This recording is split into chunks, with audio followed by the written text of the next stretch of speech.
김정은 체제 초기인 2013년 5월 50대 초반의 나이에 인민무력부장이 됐던 젊은 군부의 실세 장정남을 기억하십니까? 장정남은 김격식 사망 이후 우리의 국방장관격인 별 4개 인력무력부장으로 고속 승진했습니다. 이듬해인 2014년에는 별 3개인 상장으로 강등이 됐고요.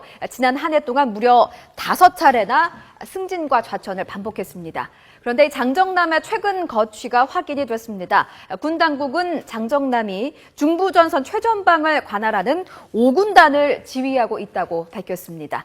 자, 북한 5군단 어떤 곳인지 한번 볼까요?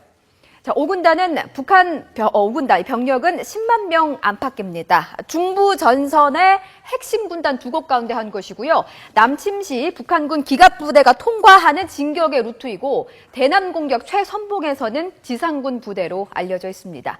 이런 주요 군단을 50대인 장정남이 이끌게 됨으로써 그동안 승진과 좌천을 반복했던 그가 김정은에게 충정심을 보여주기 위한 강박감과 또 완벽한 재기를 도모하기 위해서 대남 도발을 감행할 것이라는 우려 섞인 관측이 나오고 있습니다.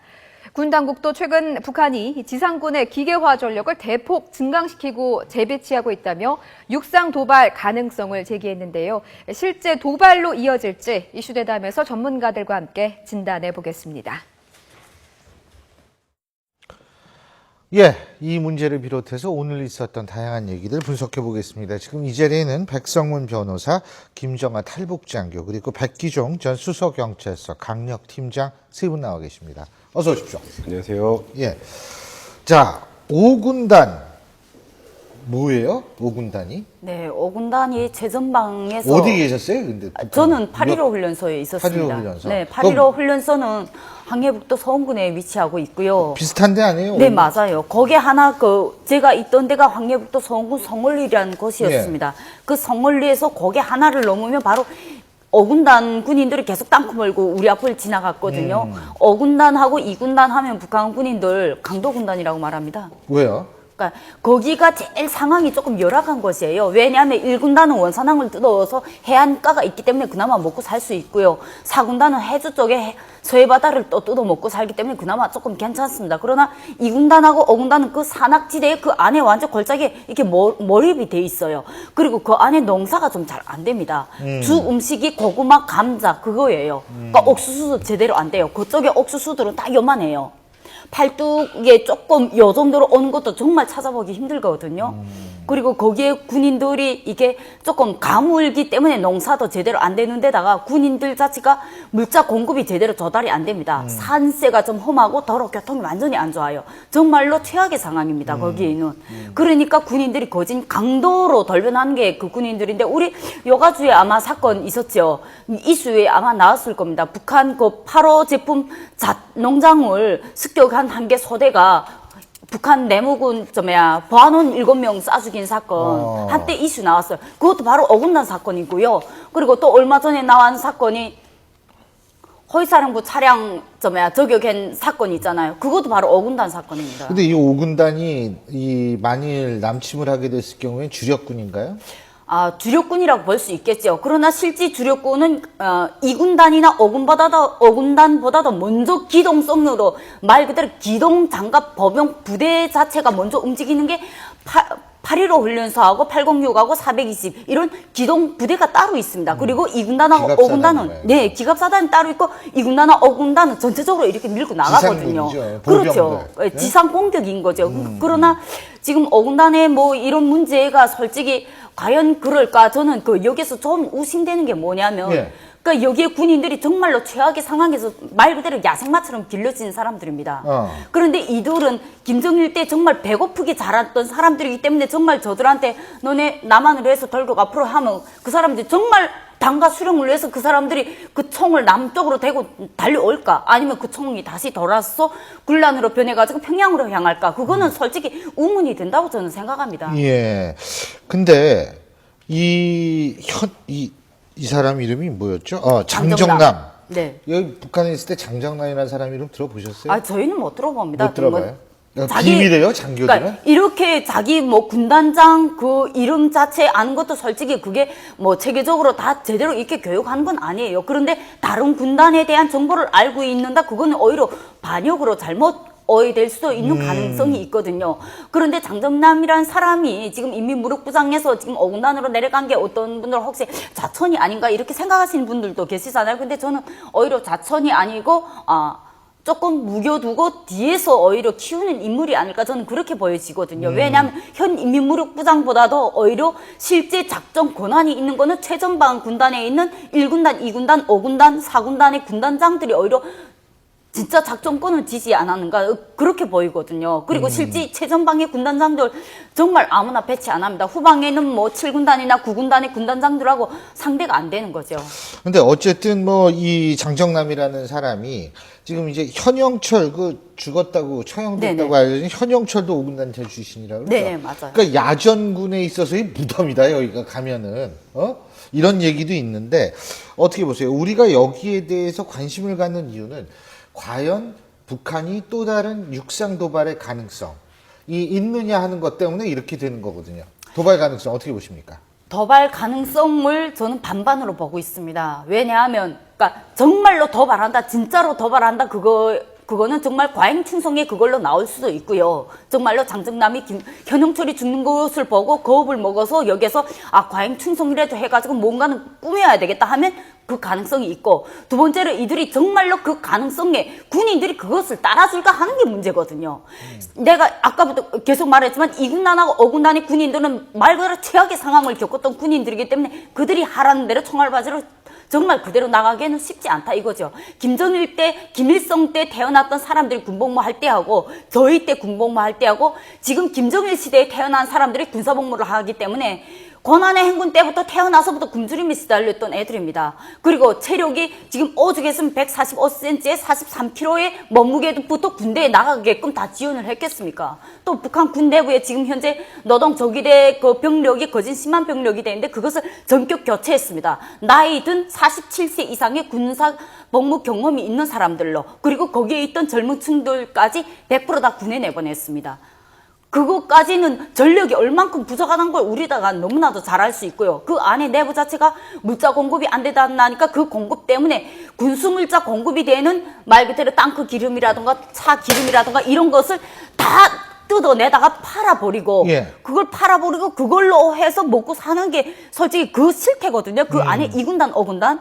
2군단, 5군단이 군대 나간다 해서 처음에 일단 걸릴 때 2군단, 5군단이 군대 나간다는 소리 듣고 도망치는 수가 너무나도 일상다반사로 벌어져 있고요. 만약 2군단, 5군단이 걸렸다 하면 뇌물을 투자해서 집안 가산을 털어서라도 거기서 빼내온 게 북한 초모의 뭐 하나의 뭐 무슨 순리라고 말해도 과언은 아닙니다. 그 정도에 있는 사람들이 과연 일단 유사시에 과연 어떻게 그들이 뭐 남한 침공에 과연 북한이 요구하는 대로 그들이 먹힐까, 이런 문제가 조금 상당히 우려가 되는 거죠. 그렇기 때문에 법영이 진격하는 것보다도 오히려 장갑을 이용해서 방사포나 뭐 무슨 장거리포 그런 것을 이용해서 뭐 국지전 도발 뭐 타격 정도는 이제 가능하지 않을까, 그런 건 조금 얘기는 할 수가 있겠죠. 먹을 것도 제대로 못 먹기 때문에 이게 도발 가능성 얘기하는 게 너무 오바다, 이런 말씀이신데 알겠습니다. 자, 어쨌든, 참, 그리고 한 가지만 더요. 네네. 김정은의 할머니죠. 김정숙이 낀 반지가 도난당했다. 이게 사실일까요? 저는 사실일 가능성이 크고요. 아니, 왜냐하면 이거 박물관에 있어야 되는 거예요? 네, 원래 박물관에 있죠. 그런데 아. 저는 오히려 이 기사를 딱 보는 순간에 좀 어이없고 헛웃음이 나고 북한 주민들이 오히려 야, 이게 뭐야 이러고서 더 반항할 것 같아요. 왜냐하면 김정숙이하고 김일성 때는 정말 고난의 시기로, 항일 무장투쟁 시기로 정말 쌀알도 없어서 이럴 때인데, 지금 이 반지가 북한의 일반 주민들이 구경하기 힘든 14K인가요? 18K 반지라고 하거든요. 저는 모르겠어요. 18K 반지라고 하는데 그런 18K 금반지를 끼고 있을 정도로 살림이 괜찮았나? 주민들은 오히려 그것을 반문할 겁니다. 정말로 북한 당국이 이것을 수소문해서 찾을 때는 오히려 놔두고 없지 않을까. 저는 그런 생각이 드네요. 예. 김정숙. 그렇죠. 그래서 이런 반지도 도난을 당하는구나. 그러니까 이거 정말 없는 사람들이라면 그게 도난할 수가 있죠. 잘 알겠습니다.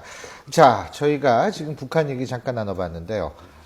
오늘 아까도 말씀드렸지만 메르스 의심 환자 한 명이 사망하는 일이 있었습니다. 하지만 괴담은 SNS에 많이 돌고 있다고 하는데요. 자, 다음 주제 화면부터 만나보시죠. 정확하지 않은 감염 경로, 치료법, 예방법 등에 대한 정보 등이 있으나 이는 전혀 사실과 관계없음을 말씀을 드립니다. 예, 지금 공포가 좀 확산이 된다. 뭐 이렇게 볼 수 있죠? 네, 굉장히 지금 그 의외로 심각합니다. 제 후배가 그 LG 상호를 뭐 회사의 그 임원으로 하나 있는데요. 네. 이 지역에 그 괴담, SNS 괴담이 퍼졌는데 그분이 그 같은 회사에 근무하는 사람이 감염이 됐다. 그래서 그 회사 내 약속까지 취소하는 이런 형태가 벌어진다고 하는데 지금 그 서울 지역의 모 병원이라는 이름이 저한테도 들어와 있거든요. 이렇게 번지면서 그 해당 병원의 얘기를 들어보면 30~40% 정도 뭐 환자 내방객이 감소했다는 얘기까지 나올 정도로 심각한 타격을 입고 있다고 그러는데 심지어 그 어린 아이들의 부모들, 특히 엄마들이 그 아이들 외출을 시키지 않는 또 유치원이나 어린이집을 보내지 않는 경향도 나타나고 있다고 하는 걸 보면 지금 사실 18일 날 첫 환자, 68세 된 첫 환자가 발병 그 감염 의심으로 보고가 됐을 때 사실 우리 보건복지부 질병관리본부에서 대처는 좀 잘못한 게 틀림없는 것 같습니다. 왜 그러냐면 이게 이제 중동의 모 국가에서 온 사람이라고 하니까 그 지역은 발병 국가가 아니다라는 그래서 12가지 감염 확인을 해보라 이렇게 됐는데 나중에 결국 40세, 45세, 77세 된 그 인근에 그 가까운 접촉한 사람을 놓치게 된 결과가 났는데 이런 부분들이 결국은 이게 골든타임을 놓쳤다는 얘기까지 번져서 상당히 좀 심각한 것 같습니다. 자, 저희가 말해요. 다시 한번 그 아까 지금 나와 있던 괴담 좀 보여주시죠. 예. 자, 지금 이러한 괴담 이런 것들이요. 예. 긴급재난 1호 상황이다. 사실이 아니고요. 공기로 전파된다는 것도 사실이 아닙니다. 자, 그리고 백신 판매를 노린 미국의 홍보다 참, 예, 기가 막힌 얘기죠. 사실 무근입니다. 미국 탄저는 탓이다. 단적이면 뭐 이거는 순식간에 가지고 너무 같네요, 저거는. 이거는 너무 나갔어요. SNS. 이것도 새빨간 거짓말입니다. 아, 그리고 무슨 병원 가지 마세요. 외식 삼가세요. 밖에서 양치질 하지 마세요. 이러한 것들도 모두 괴담 수준의 말도 안 되는 얘기라는 사실을 여러분한테 말씀을 드리는데, 자, 백 변호사님. 이게 근데 괴담, 음모, 이런 것들은 어느 사회든 다 있어요. 9.11 테러 이후에도 온갖 음모설도 나오고 어느 사회든 다 있지만, 문제 우리나라는 너무 자주 나온다는 거예요. 이거 이런 현상은 어떻게 왜라고 보세요? 사실 이번 사건에 좀 국한해서 말씀을 드리면 이번 사건에 괴담이 유포되고 국민들이 불안에 떨게 된 이유 예. 사실 저도 굉장히 많이 받았거든요. SNS를 통해서. 근데 저 왕따인가 봐. 나 하나도 못 받았어요. 제가 좀 보여드리겠습니다. 아까 뭐 병원도 받으셨. 근데 하나도 없어. 실명까지 나와 있습니다. 제가 인생을 헛살은 모양입니다. 예, 근데. 그런데 이번 사건에 사실 국민들의 불안감을 확산시킨 건 이 괴담이라기보다는 저는 질병관리본부의 미흡한 대응이라는 생각이 많이 들어요. 이게 보면은 메르스라는 것 자체가 중동발 사스라고 하잖아요.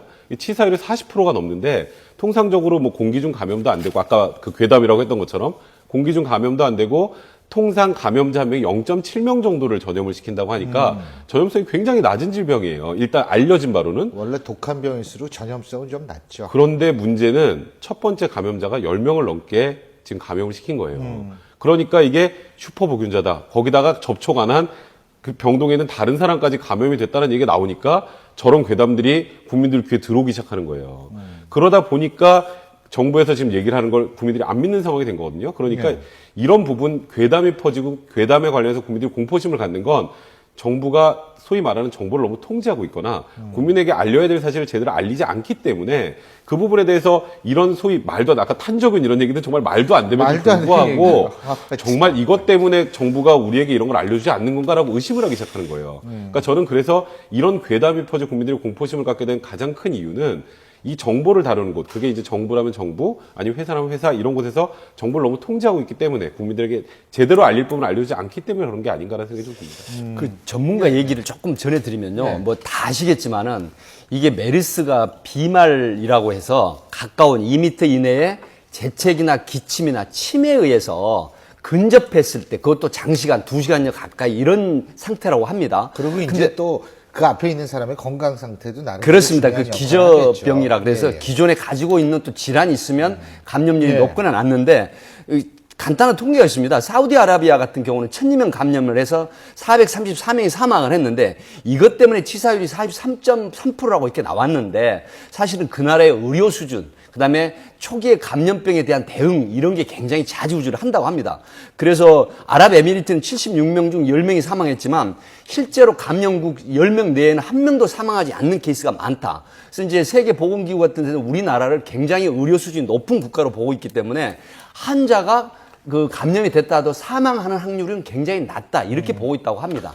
그래서 너무 지나친 염려는 안 하시는 게 좋을 것 같습니다. 진짜 근데 의료 수준이 높다 하더라도 그 높은 의료 수준이 어느 정도 보편성, 접근성을 어느 정도 용이하느냐에 따라 달라지는데 우리나라는 건강보험이 유럽만큼은 안 돼 있지만 미국보다는 훨씬 잘 돼 있는 시스템이기 때문에 의료 접근성이 미국보다는 훨씬 용이하지 않습니까? 그러니까 이제 뭐 우리가 다른 나라에 비해서는 좀 나을 수도 있는데 근데요.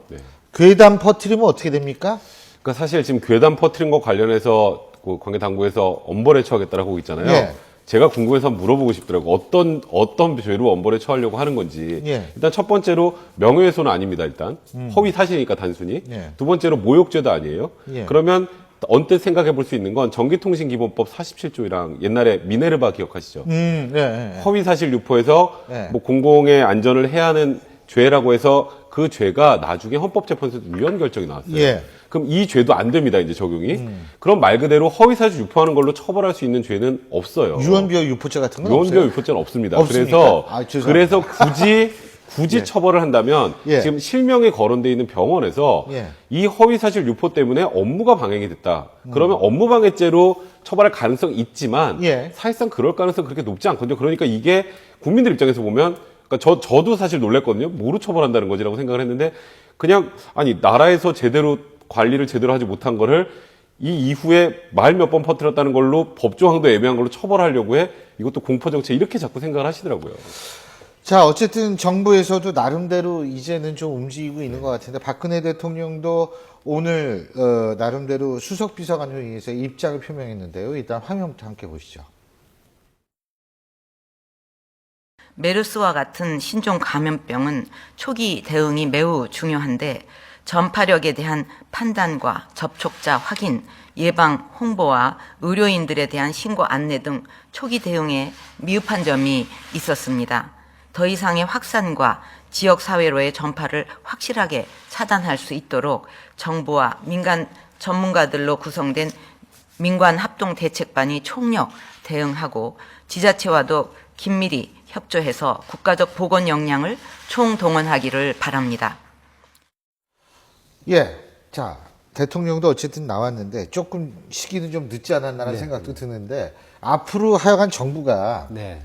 좀 신뢰를 줘야 될 것 같아요. 그렇습니다. 어떻게 해야 된다고? 뭐 사실 처음에 제가 말씀을 드렸지만 질병본부 같은 데서 우리 백승훈 변호사 좋은 말씀 하셨는데 공유를 국민에게 확실하게 하고 정보 공유? 예, 그렇죠. 정보 공유를 하고 그다음에 실제 실상을 갖다가 바로 알려주는 이런 형태가 민간인이나 또 관련 기관이나 또 의료복지부나 이런 데서 서로 협업을 해가지고 대응하는 시스템 이런 게 있을 수 있도록 실질적인 그런 정보 공유를 해주는 게 가장 선제적인 대응이라고 저는 생각을 합니다. 정보공은 근데 이게 사실 처벌과 마땅치가 아니고 참 경찰이나 검찰 고민일 것 같아요. 그러니까 지금 처벌은 해야 되는데. 사실 경찰 검찰은 이런 부분 수사는 말고 다른 거 하셔야죠. 이거는 제가 말씀드렸던 것처럼 처벌의 근거도 미약하고 사실상 제가 지금 생각하기에는 병원에서 문제 삼지 않는 처벌할 수 있는 그 조항 자체가 없거든요. 이런 거 말고 다른 거 열심히 해주시고 아까 알겠습니다. 말씀하셨던 것처럼 정부에서 지금 이 메르스에 관련된 국민들이 예. 가지고 있는 공포를 누그러뜨릴 수 있도록 정확한 정보 전달이 가장 최우선이라고 생각이 듭니다. 알겠습니다. 자, 다음 소식이 하나 있는데 어떤 소식인지 화면으로 만나보시죠.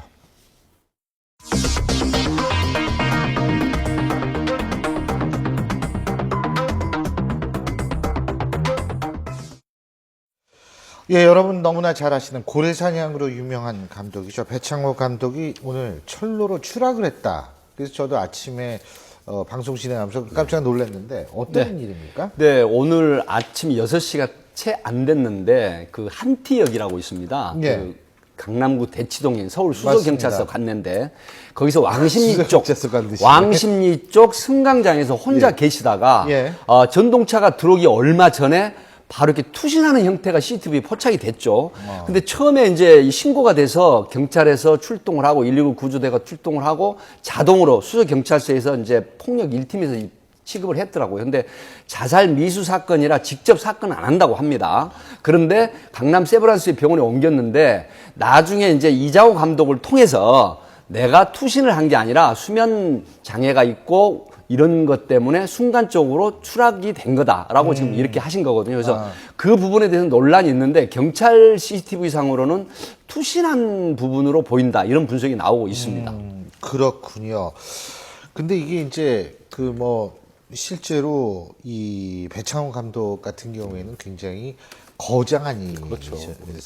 거장이시고 헛디뎠을 수도 있고 여러 가지 가능성은 우리가 아직은 알 수가 없지만 어쨌든 불면증에 시달렸다는 사실 자체는 뭔가 굉장히 업적에 대한 압박이 있었지 않을까라는 또 그런 추론도 할 수 있는 것 아닌가라는 생각이 들어요. 그렇죠. 과거 생각해 보시면 다 아시는 거죠. 고래사냥 하면은 그렇죠. 딱 배창호 감독 하면 고래사냥이 딱 그럼요. 떠오르고 그 이후에도 황진이나 기쁜 우리 젊은 날 정말 우리들이 대작이라고 할 수 있는 그런 작품들을 만든 감독이신데 그 이후에 사실 뚜렷한 성과는 그 이후엔 많이 없었어요. 근데 최근에 그 김종학 그 대표 아시죠? 김종학 대표가 이제 네. 스스로 목숨을 끊었는데, 그러니까 무언가 큰 업적을 이뤄놓으신 이제 감독이나 아니면 연예인분들이 그 이후에 그것과 필적할 만한 작품을 내놓지 못하거나 그런 연결성을 하지 못하면 굉장히 압박감을. 스스로 압박감과 스트레스를 굉장히 많이 받게 되거든요. 이분도 지금 새로운 시나리오를 쓰시면서 그 압박감에 시달리다가 수면장애 빠지신 것 같은데, 그러니까 그런 부분에 좀 마음을 놓으셔야 될 것 같아요. 그러니까